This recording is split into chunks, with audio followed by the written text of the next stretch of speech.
Pasti teman-teman semua sudah mengetahui bahwa Pancasila merupakan dasar negara. Pancasila digunakan untuk mencapai kehidupan yang makmur, setosa, dan juga adil. Untuk mencapai hal tersebut, Pancasila memiliki beberapa peranan. Salah satunya adalah sebagai sumber etika. Jadi, Pancasila dijadikan sebagai way of life masyarakat Indonesia dalam melakukan tindakan agar sesuai dengan berdasarkan moral. Jadi Pancasila di sini bertindak sebagai penentu antara yang benar dan juga yang salah. Namun pertanyaannya, apakah Pancasila sebagai sistem etika telah menjadi rambu normatif untuk mengatur kehidupan bermasyarakat? Nah, pada kenyataannya masih banyak perilaku yang menyimpang yang tidak mencerminkan Pancasila sebagai nilai etika. Eksekusi berdasarkan asumsi diambil dari logika serta fakta yang terkadang masih belum jelas. Main hakim sendiri sering menghilangkan nyawa hanya karena kejadian sekilas, padahal yang menjadi penentu bukan hanya sebuah kata. Kekerasan dalam rumah tangga atau KDRT merupakan tindakan yang sangat merugikan bagi setiap anggota keluarga. Masih banyak kasus KDRT yang terjadi di masyarakat yang pada umumnya terjadi pada perempuan. Kasus kekerasan terhadap anak sering terjadi baik secara fisik, mental, seksual, penganiayaan, dan bahkan pengabayan terhadap anak. Padahal seharusnya anak itu berhak atas keberlangsungan hidup, tumbuh dan berkembang, dan berhak juga dilindungi dari kekerasan dan diskriminasi seperti yang telah diamanatkan dalam Undang-Undang Dasar Negara Republik Indonesia tahun 1945. Banyak kita dengar kasus-kasus di zaman sekarang ini. Orang-orang yang tak bersalah direnggut nyawanya secara paksa. Kehidupannya yang semula bahagia berubah menjadi malapetaka untuknya. Hanya gagal sebuah permasalahan yang tak seberapa dan tak seberharga nyawanya. Pemandangan sampah di jalanan sudah menjadi makanan kita sehari-hari. Karena banyak orang yang tidak punya moral membuang sampah sembarangan. Padahal itu dampaknya sangat buruk pada lingkungan tersebut, yaitu bisa mencemari atau merusak lingkungan tersebut. Dan raya bukan hanya untuk pribadi, namun ada keselamatan orang yang perlu kita pertanggungjawabkan. Melanggar lalu lintas seolah-olah menjadi hal sepele tanpa tahu ada nyawa berharga yang menjadi taruhan.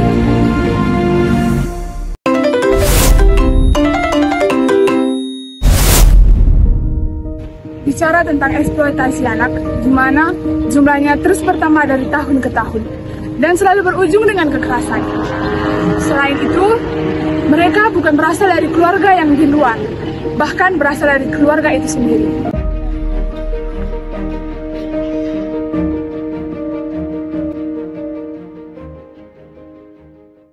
Masa depan anak menjadi korban. Terus meningkat, tetapi pada intinya adalah benang merahnya selalu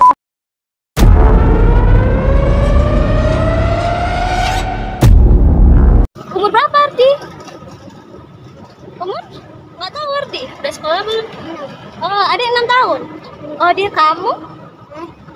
Kamu siapa namanya? Halo. Siapa? Haloan. Haloan. Umur berapa? 11. 11. Oh, kelas berapa Kak? Adik. SD. Di mana sekolahnya? Kalian ini ngapain? Ini kakak boleh nanya nggak? Adik kayak gini disuruh atau gimana? Disuruh sama siapa? Oh, mama. Mamanya mana sekarang? Mamanya? Oh, lagi kuliah juga. Oh, nyapu di mana mamanya nyapu? Di sekitar ini. Oh, di sekitar sini juga. Sama adik jadinya berdua. Kalau bapaknya gimana dong? Oh, bapaknya nggak tahu. Kalau di sekolah adik senang? Banyak temannya? Banyak. Kalau siapa tadi namanya? Ardi. Udah sekolah Ardi? Oh, udah kelas berapa Ardi? 1. Oh, kelas 1 sama abang sekolahnya? Oh, kalau pulang gitu sama abang juga. Jadi semangat sekolahnya kan? Semangat kan? Enak kan? Kalau pulangnya biasanya dek jam berapa? Iya. Pulang sekolah kah? Kalau pulang sekolah langsung? Udah makan kalian? Tadi makan apa? Nasi sama mama. Pulangnya setiap hari atau gimana deh? Setiap hari. Terus nanti hasilnya dijual kemana? Iya. Oh, banyak dulu baru dijual. Nanti kalian pulang jam berapa? Jam 6.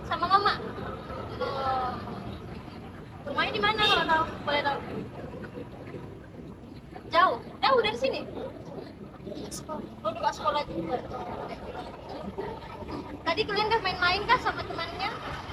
Udah, kesini main-main dulu. Ya. Arti di sekolah banyak temannya? Banyak. Seru kan di sekolah? Ada memang nyari bututnya memang di sini aja atau pindah-pindah? Pindah-pindah kah? Pindah-pindah juga. Tadi mulainya jam berapa kalian? Mulai dari kuatarnya jam berapa? Jam 1, pulang sekolah tadi. Udah lama buat kayak gini deh. Udah lama. Ini kepala Arti kenapa? Apa dia?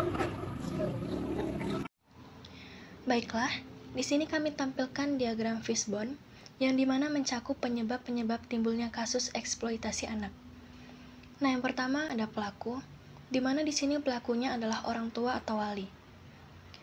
Pelaku eksploitasi anak yang merupakan orang tua atau wali ini adalah individu yang secara sadar dan disengaja mengeksploitasi anak di bawah pengawasannya untuk keuntungan pribadi seperti finansial atau emosional.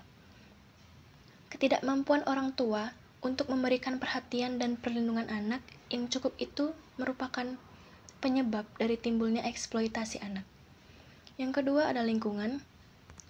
Lingkungan yang mendukung, melindungi, dan memberikan pendidikan yang baik bagi anak dapat membantu mengurangi risiko eksploitasi anak.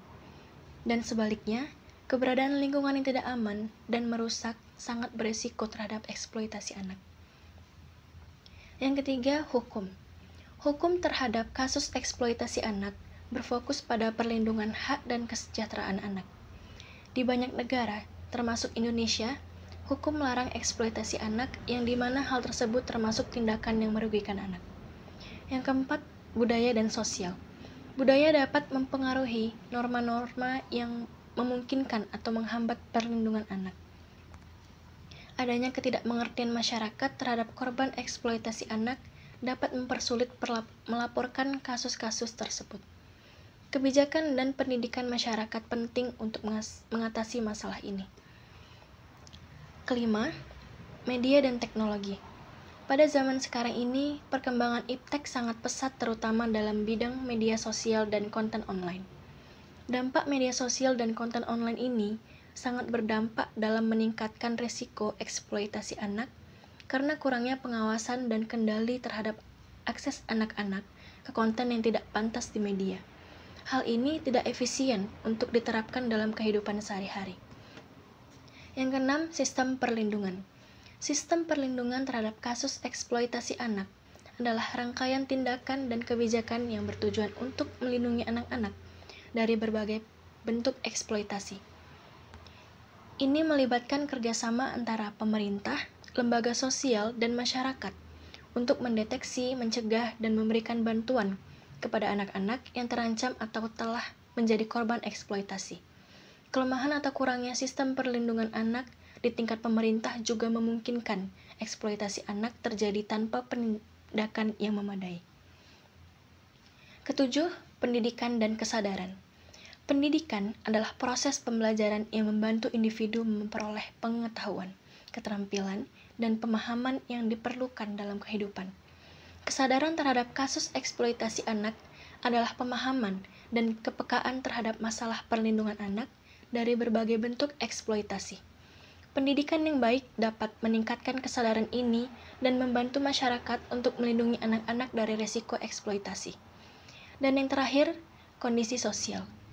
Kondisi sosial yang mempengaruhi kasus eksploitasi anak dapat meliputi faktor ekonomi rendah, ketidaksetaraan, kurangnya pendidikan, dan norma sosial yang merendahkan nilai anak.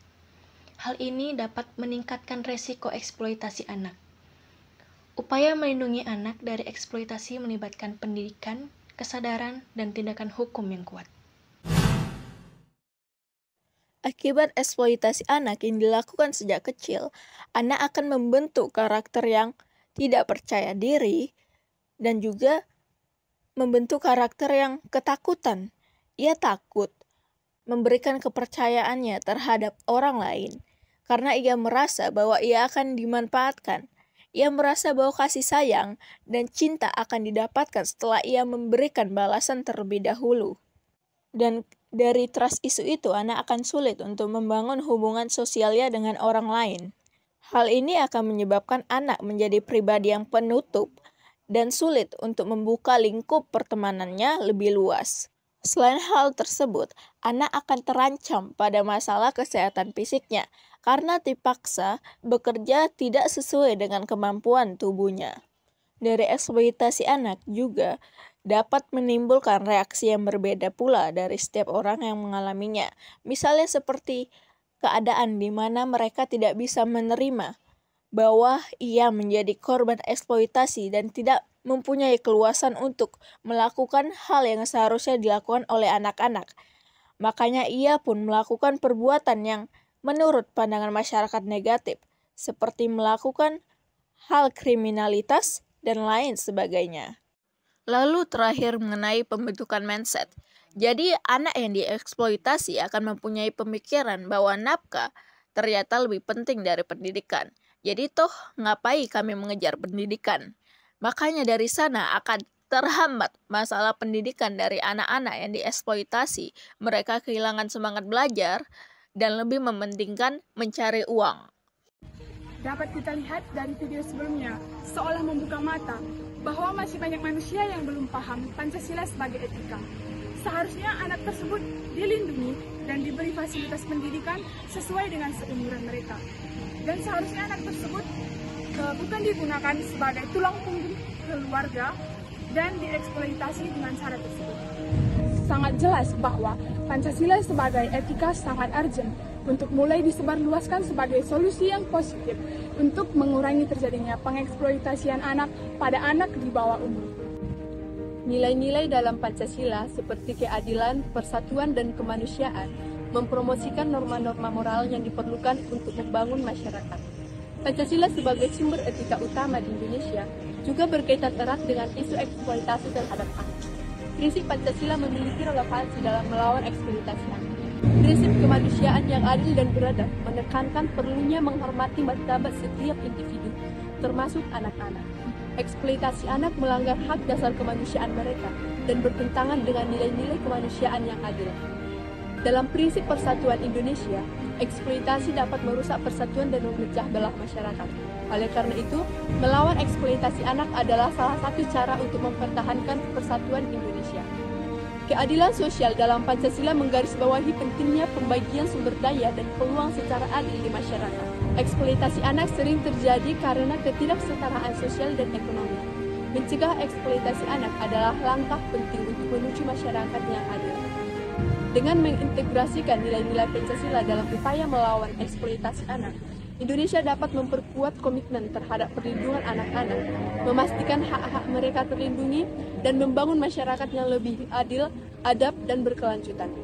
Di Indonesia, hal tersebut diatur dalam undang-undang, yaitu pertama, Undang-Undang Nomor 35 Tahun 2014 tentang perubahan atas Undang-Undang Nomor 23 Tahun 2022 tentang perlindungan anak.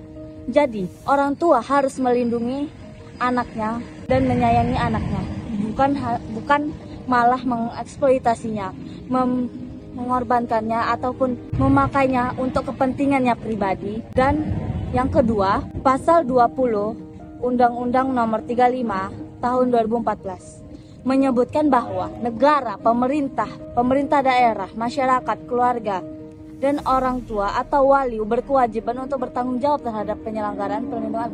Jadi semua kita, baik punya hubungan dengan anak tersebut ataupun tidak, kita harus peduli, kita harus respect dengan itu, kita harus melihat, kita harus melindungi anak-anak. Jika ada kasus tersebut, maka laporkanlah ke pihak yang berkewajiban, ke Dewan Perlindungan Anak, agar anak-anak tersebut mendapat perlindungan yang seharusnya. Selanjutnya adalah diatur dalam pasal 15 nomor 35 Undang-Undang tahun 2015 huruf F yang menyatakan bahwa setiap anak itu perlu dilindungi dari kekerasan seksual. Ini menegaskan bahwa setiap anak sebagai generasi penerus bangsa itu harus dijauhkan dan dilindungi dari kejahatan seksual yang dimana itu dapat merusak dan membunuh mental anak bangsa. Yang keempat adalah diatur dalam pasal 7 Undang-Undang Nomor 35 Tahun 2014 yang menyatakan bahwa setiap orang dilarang menempatkan, membiarkan, menyuruh melakukan, ataupun ikut serta dalam melakukan eksploitasi terhadap anak. Ini menegaskan bahwa anak itu seharusnya tidak boleh dipaksa bekerja dan tidak boleh bekerja, karena itu dapat membuat anak kehilangan hak-haknya dan juga dapat menghilangkan kebahagiaan anak di masa kecilnya. Dan yang terakhir adalah pasal yang mengatur tentang sanksi atau hukuman yang dikenakan terhadap orang yang melakukan eksploitasi terhadap anak, yang dimana diatur dalam pasal 88 Undang-Undang Nomor 35 Tahun 2014 yang menyatakan setiap orang yang melakukan eksploitasi terhadap anak yang sebagaimana dalam pasal 76 ayat 1, maka itu akan dikenai penjara paling lama 10 tahun dan denda paling banyak 200 juta rupiah. Perlu kita ketahui bahwa penanganan eksploitasi anak dan perlindungan hak-hak anak adalah tanggung jawab bersama yang melibatkan berbagai pihak, baik dari pihak pemerintah, perlindungan anak, bahkan kita masyarakat sendiri pun memiliki peran penting dalam penanganan kasus ini. Pemerintah yang memiliki peran utama dalam merumuskan kebijakan undang-undang dan regulasi yang melindungi anak, mereka harus bertanggung jawab untuk menegakkan hukum dan menjalankan sistem peradilan yang efektif dalam kasus eksploitasi anak. Lembaga Perlindungan Anak yang merupakan suatu komisi yang memiliki otoritas khusus, memiliki peran khusus, dan memiliki peran kunci dalam mengawasi hak-hak anak dan memberikan perlindungan. Mereka harus dapat memantau kasus-kasus eksploitasi anak serta memberikan bantuan hukum kepada anak-anak yang membutuhkannya. Kita sebagai masyarakat sendiri pun memiliki peran yang penting dalam menangani kasus ini. Kita memiliki peran untuk mengidentifikasi dan melaporkan kasus eksploitasi anak. Dan kita juga harus dapat memberikan dukungan kepada anak-anak yang terkena dampaknya. Lalu solusi apa yang dapat kita lakukan agar kasus-kasus serupa tidak lagi terjadi?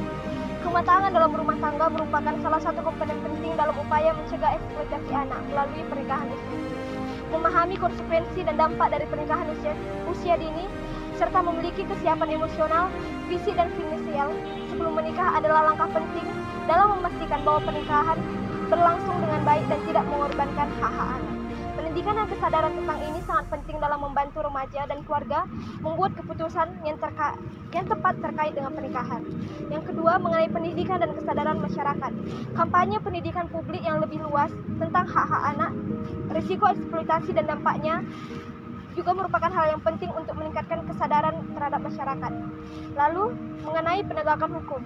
Pemerintah harus menegakkan undang-undang yang melindungi hak-hak anak, yang dimana ini termasuk untuk menindak perilaku eksploitasi anak dengan memberikan hukuman yang tegas sebagai peringatan bagi orang lain.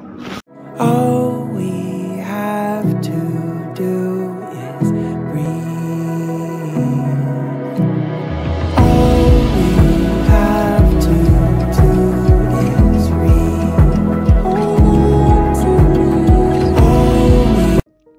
Seperti video sebelumnya, sebagai dua orang yang sudah melahirkan buah hati ke dunia, sudah tentu ada tanggung jawab terhadap hidup baru yang harus terpenuhi. Terdapat 10 hak yang seharusnya sudah mampu para orang tua sanggupi sebelum berani mengambil keputusan melahirkan buah hati yang dinanti. Pertama, hak mendapatkan identitas. Kedua, hak untuk mendapatkan pendidikan. Ketiga, hak untuk bermain. Keempat, hak untuk mendapatkan perlindungan. Kelima, hak untuk rekreasi. Keenam, hak untuk mendapatkan makanan. Ketujuh, hak untuk mendapatkan jaminan kesehatan. Kedelapan, hak untuk mendapatkan status kebangsaan.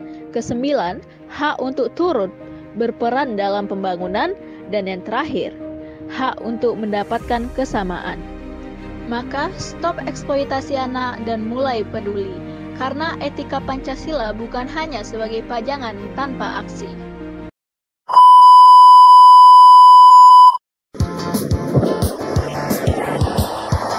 Perkawinan secara paksa.